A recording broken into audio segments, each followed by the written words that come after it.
इतक्या गुरु लोकांकडून उत्तम तालीम मिळाली, संस्कार मिळाले, अनेक कलाकारांचा त्यांच्यावरती प्रभाव झाल्यानंतर त्यांना स्वतःचं व्यक्तिमत्व घडवण्यासाठी एक सुद्धा मोठा काळ जावा लागतो.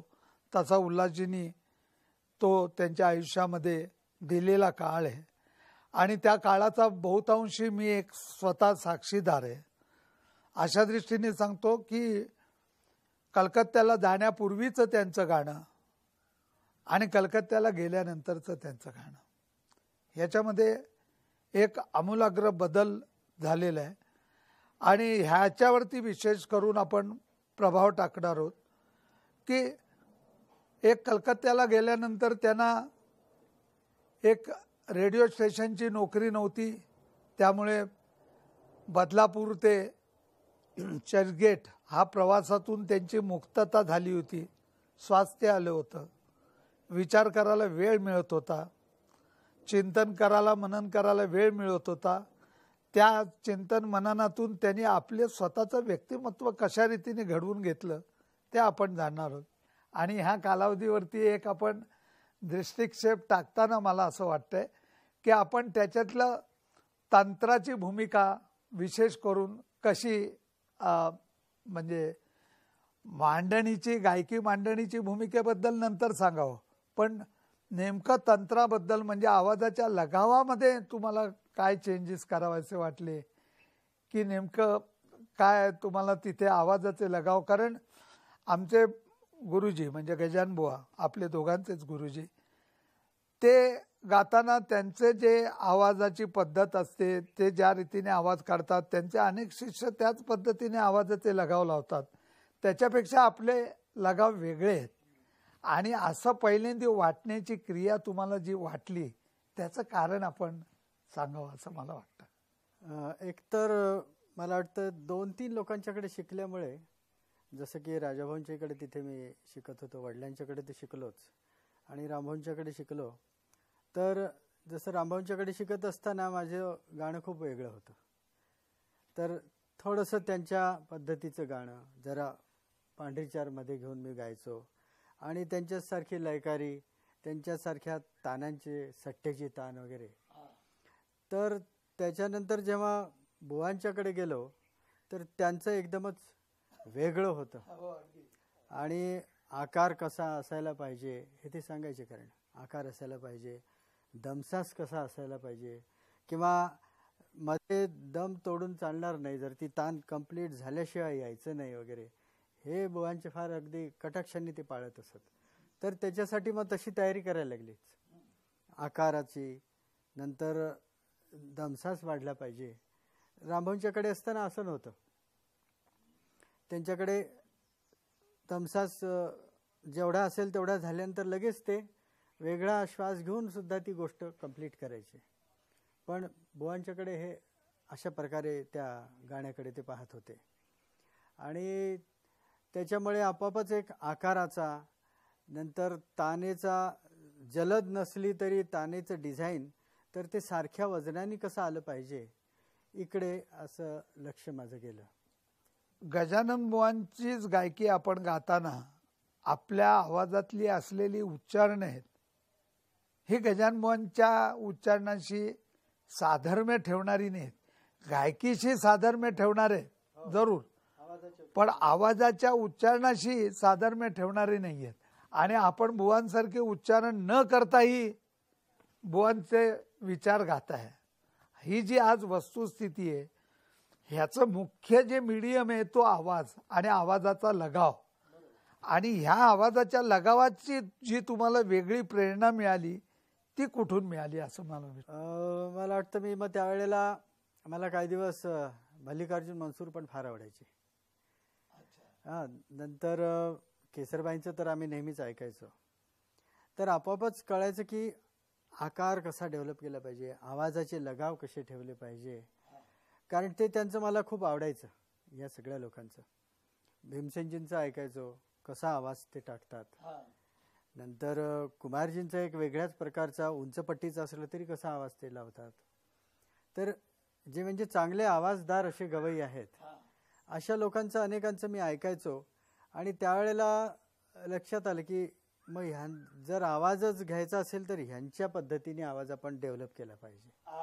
कारण कोणाकडून काय घ्यावं हे सुद्धा आपल्याला विचार करावाच लागतो.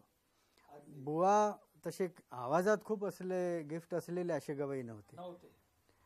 त्यांचं गाणं ते जरी खूप छान मांडत असत तरी आवाज हा त्यांचा घ्यावा अशा पद्धतीचा नव्हता. तर ते कोण असे माझ्यासमोर असायचेच. आदर्श खूप होते हे सगळे लोक. तर त्यांचं मी गाणं ऐकत होतो, प्रेमाने ऐकत होतो. किंवा त्याच घराण्यात आता जसं पलुसकरांचा एक आवाज चांगला असतो, ते ग्वाल्हेरचेच आहेत, पण त्यांनी किती आवाजात चांगला विचार केलेला असला पाहिजे इतक्या कमी वयात. हो, की गायकी तर तीच ग्वाल्हेरची, पण किती चांगल्या आवाजात त्यांनी मांडली. हे सगळं मी बघत होतो, ऐकत होतो. आणि आपोआपच एक कुठेतरी मनाच्या मागे हा विचार चालू होता की आपण कसं आपला आवाज काय सांगतो आपल्याला. मी थोडेसे नाट्यगीतही त्या काळात गायचो, त्याच्यामुळे तो आवाज माझा एक तयार झालेलाच होता, माझा म्हणून आवाज. तर त्याच आवाजात मी फक्त ही गायकी मग बुवांची घेतली. जरूर थोडे दिवस अगदी मला नक्कल करावी लागली. एक दोघांनी सांगितलं सुद्धा होतं मला की नाही नाही बुवांचं असं सारखं वाटतंय, पण ते मला आपणहूनच पटतच होतं. म्हटलं हो असं नाहीच करायचं आहे, पण सुरुवातीला जरा काही दिवस नक्कल करावी लागते, कारण आपल्याला ते सुचत नाही. आणि मग हळूहळू लगेच ते सुचायला लागते त्याच्यात. मी जेव्हा बाहेर गायचो तेव्हा बरेच आजकालचे जे मोठे मोठे गाणारे आहेत ते सुद्धा गात होते. तर मनातल्या मनात आम्ही जरूर कम्पेअर करून बघायचो की हे आपल्यापेक्षा कुठे अधिक चांगले आहेत आपल्यापेक्षा, किंवा यांचं बलस्थान काय. आणि कळत होतं की आपली जर तालीम एवढी चांगली आहे तर आपण तरीही मग कुठे कमी पडतो. मग तेव्हा जरूर लक्षात आलं मला की माध्यम आपलं जे आहे ते जरा स्ट्रॉंग करायला पाहिजे. आणि विशेषतः मी बरेचदा बघितलं ज्यांच्याकडे खूप विद्या असते ना ते मग माध्यमाकडे लक्ष कमी देतात. आपोआपच ते तसं होतं, कारण ते त्याच्यातच गुंतलेले असतात की मी हे बघा हे कसं करून दाखवलं, हा बोल कसा घेतला, इथनं समेला कसा आलो. हे खूप गरजेचं आहे आणि हीच तालीम असते.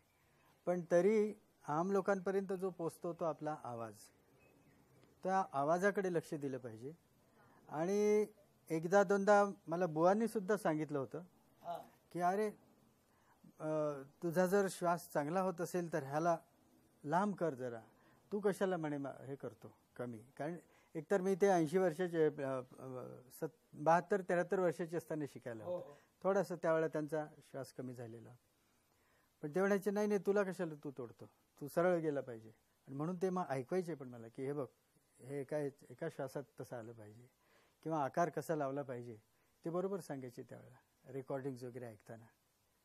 म्हणजे मग कळून यायचं की ह्यांना हे अपेक्षित आहे. आणि त्यावेळेला जसं जेव्हा मग मी कलकत्त्याला गेलो ना तेव्हा तर मला जास्तच जाणवलं. ते काय कशामुळे जाणवलं असं की त्यावेळेचे तिकडले जे कलाकार किंवा जे प्रसिद्ध कलाकार होते, राशिद खान आहेत, अजय चक्रवर्ती होते, किंवा मी यांना ऐकायचो, राजन साजन मिश्रा होते, ह्या सगळ्यांनाच मी ऐकायचो. कारण मोठ्या सगळ्या लोकांना तर ऐकलेलं होतं आणि त्यांच्याशी आमची कुठल्याच प्रकारे आपण तुलना नाही करत, पण आपल्या बरोबरीच्या लोकांच्या मध्ये आपण कुठे आहोत हा विचार जरूर मनाशी होता.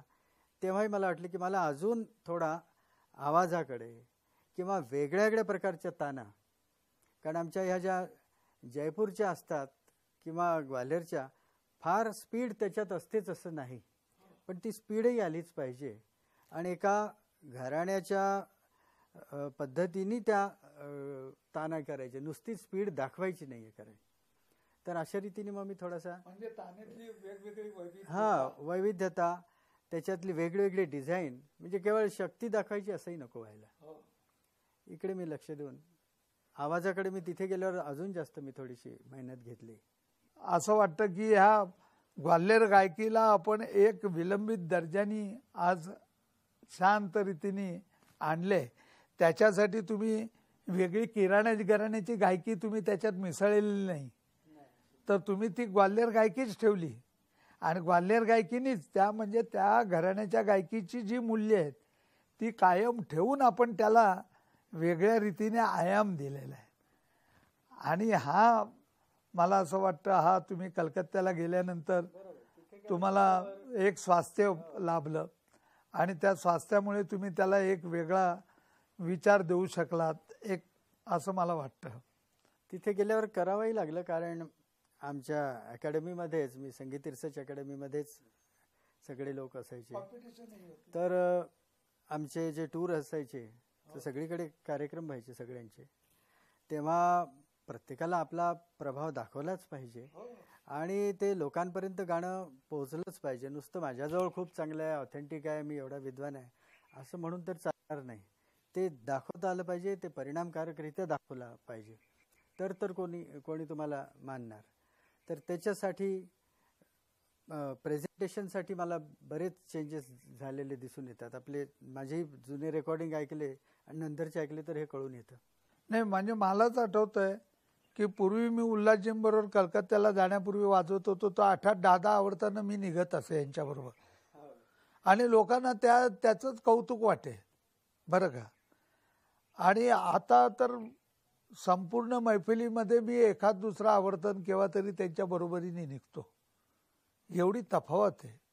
आणि ही तफावत मुख्य जी येते ती विचाराने केवळ येत नाही, तर वाटणाऱ्या भूमिकेमुळे येते. कलाकाराला आतून काय वाटत असतं की आपलं गाणं कुठल्या दिशेला जावं, आणि ही वाटण्याची क्रिया ही बुद्धीपेक्षा मनाला वाटण्याच्या भूमिकेमध्ये. आणि आपला सगळा प्रवास हा केवळ बुद्धीचं तुम्ही सहाय्य घेतलेलं आहे, पण बुद्धीने तो पुढे गेलेला नाहीये बरं का. तर मनाला वाटणाऱ्या भूमिकेतून तो पुढे गेलेला आहे. तेव्हा हा जो प्रवास आहे, ह्या प्रवासाबद्दल आणखीन तुम्हाला काही आठवणी सांगता आल्या तर. तिथे कलकत्त्याला गेल्यावर मला सगळ्यात जास्त जाणवलं किंवा लोकांनाही जाणवलं म्हणता येईल, आमचे ताल वेगळे. आम्ही झुमरान तिलवाड्यात गातो, नंतर आमचे राग सुद्धा असे कॉमन, असं जसं देशकार आहे, भैरव बहार आहे, हे फारसे तिकडे कोणी गात नव्हते. किंवा आमच्या गाण्यात सरगम नाही की जे तिकडे सगळ्यांच्या गाण्यात आहे. याला कारण असं झालं की ग्वाल्हेर आणि जयपूर हे घराणं तिकडे बंगालमध्ये नव्हतंच. आता गेले काही वर्ष तरी जयपूरचं तर कोणीच नव्हतं, ग्वाल्हेरचे सुद्धा फारसे कोणी लोक नव्हते. त्याच्यामुळे ह्या ज्या ट्रॅडिशनल मोठी 2 घराणी आहेत ही तिकडे कधी त्यांचा प्रसार नाही झाला. त्या मनाने आग्रा जरा होतं, मग आमिर खान साहेबांचं होतं, इंदौर होतं आणि पतियाळा तर होतंच, आणि ती खूप पॉप्युलर होती. त्याच्यामुळे तिकडे मला सुरुवातीला म्हणायचे सुद्धा लोक, अच्छा तुम्हारे गाने में सरगम लेते ही नहीं आप. म्हटलं नाही, हम नहीं लेते, हमारे गाने में नहीं रहता है. तर नवीन नवीन जे ज्युनियर असतील त्यांना तर आश्चर्य वाटायचं, असं कसं गाणं यांचं, म्हणजे सरगमच घेत नाहीत हे लोक. तर मग अशा परिस्थितीत असं आपलं गाणं असताना ते आपण तिथे कसं एस्टॅब्लिश केलं पाहिजे, परिणामकारकरित्या कसं झालं पाहिजे, हा जरूर काही दिवस मला विचार करावाच लागला तिथे. हो. आणि मग आवाजाच्या दृष्टीने किंवा तिकडल्या लोकांना काय आवडतंय, किंवा आपल्या इकडले कलाकार तिथे जातात तेव्हा त्यांना आवडायचे, एवढं एक मला कळून आलं होतं की तिथले जे श्रोते आहेत त्यांना हे गाणं सगळ्यांना आवडू शकतं, असं काही अडचण नाही आहे. जरी त्यांच्याशी मॅच होणारं नसलं तिथले कलाकारांची, तरी आम लोकांना, कारण आता भीमसेनजी तर इतके पॉप्युलर असायचे तिकडे, पंडित जसराजजी यायचे किंवा सगळेच लोक यायचे, कोण नाही यायचे अगदी. तर त्या लोकांची गाणी त्यांना आवडायचीच, कारण आपण बंगालचा रसगुल्ला इकडे खातोच ना. तर त्याच्यामुळे ते एक माझी जमेची बाजू होती की आपलंच गाणं फक्त थोडं वेगळ्या प्रकारे केलं तर इथे चालेल. तर त्या रीतीने मग मी थोडासा प्रयत्न केला. नाहीतर असेही 1-2 लोक मागे मागे बोलायचे, नाही ये जानता है बहुत मगर ये गायकी इधर नहीं चलेगी, असे बोलणार. 1-2 बोलले होते कि ये बहुत जानकार है, बहुत अच्छा है, तालीम है, मगर ये गायकी ये बंगाल में नहीं चलेगी. म्हटलं ठीक आहे, बघूया. कारण काय त्यांना तिकडे अशा तऱ्हेची गायकी कोणी गाणारं नव्हतं. त्याच्यामुळे त्यांना वाटायचं ही गायकी इथे नाही चालणार. जमाना असा आला आहे बरं का, स्वतःच्या मनाला एखादी गोष्ट आवडत असली तरी कलाकार दुसऱ्याला काय आवडते ह्याचा अगोदर विचार करतो बरं का, आणि त्याप्रमाणे वाहत जातो. असा जमाना आलेला आहे. उल्हासजी कलाकार असे आहेत की त्याच्यातले नाहीत. जोपर्यंत स्वतःच्या मनाला पटत नाहीये तोपर्यंत काही करायचंच नाही. मग त्याच्यातून किती आपला फायदा असला, नुकसान असलं तरी त्याचा विचार करणार नाही. आणि त्यावेळी आपल्या मनाशी, आपल्या विचारांशी एक निष्ठ आणि एक रूप असणारे कलाकारांमधले जे कोण आता आहेत तर उल्हासजी आहेत, की आपल्या मताशी ठाम आहेत, दुसऱ्याच्या मताप्रमाणे जाणारे नाही आहेत. मग त्यांनी किती ऑफर दिल्या, काही दिल्या तरी त्याला त्याच्यावरती प्रलोभनाने मोहित होणारे उल्हासजी नाहीत व्यक्तिमत्वाने. त्यामुळे मला असं वाटतं कलाकार आपली पर्सनॅलिटी ज्यावेळी बनवतो त्यामुळे आपल्याला आवडणाऱ्या गोष्टी काय आहेत याच्याच बरोबर आपल्याला काय आवडत नाहीये ह्याच्याबद्दलही तो तितकाच जागरूक असतो. आणि त्याच्यातले उल्हासजी आहेत. तेव्हा या निमित्ताने आपली जी पर्सनॅलिटी घडलेली आहे ते आपल्याला आवडणारे लोक काय आहेत, किती लोक आहेत, किती लोकांचं आवडले हे सगळं सांगितलं. पण काय आवडत नाही गाण्या बजावण्यात तेही सांगावं असं मला वाटतं. व्यक्तीच्या रूपाने नाही म्हणत आहे, पण मटेरियलच्या रूपाने. एक तर ख्यालपणा जो आहे ना तो तसाच राहिला पाहिजे. म्हणजे काय सांगतो बघा, आपल्याकडे प्रत्येक फॉर्मॅट हा कसा कसा गायला गेला पाहिजे. ख्याल अनेक प्रकारे अनेक घराण्यांनी गायलेला आहे, पण तरीही ठुमरी सुरू केली तर ठुमरी वेगळी वाटलीच पाहिजे. भजन त्याच्यात जो भक्तिभाव आहे तो तसा दिसलाच पाहिजे. त्याच्यात जर मी ताना मारायला लागलो किंवा ख्यालामध्ये ठुमरीच्या मुरक्या घ्यायला लागलो तर ते मला पटणार नाही. तर आता अगदी ख्यालात सुद्धा अमुक घराणे तमुक घराणे हे सोडा, पण निदान ते सगळं ख्याल वाटतं. पण जर तुम्ही हलके फुलके जर त्याच्यात जास्तच मुरकी म्हणा खटके घ्यायला लागलात किंवा नको तेवढं जास्त त्याला सजवायला लागलात तर काही वेळा त्या ख्यालाची हानी होते. सजावट करण्यासाठी हे सगळे वापरले जातात. हे आपण अलंकारच म्हणतो, खटका मुरकी. पण त्याचा किती वापर करायचा की त्याचं मग ओंगळवाणं स्वरूप जर असं काही दिसलं तर ते ख्यालाला हानिकारक आहे आणि त्याचा परिणाम सुद्धा होत नाही. आणि रंजकतेच्या नावाखाली उगीच ख्यालाला ललित संगीत मध्ये नेलं जाऊ नये. ख्यालाचं ख्याल पण टिकवता आलंच पाहिजे तुम्हाला. कलाकार हा वरून घेऊन आलेला आणि घडलेला घडवलेला अशा दोन्ही क्रिया असायला लागतात. उल्हासजी कोणामुळे घडलेत, कशामुळे घडलोय हे त्यांना व्यवस्थित स्पष्ट करून सांगतायत.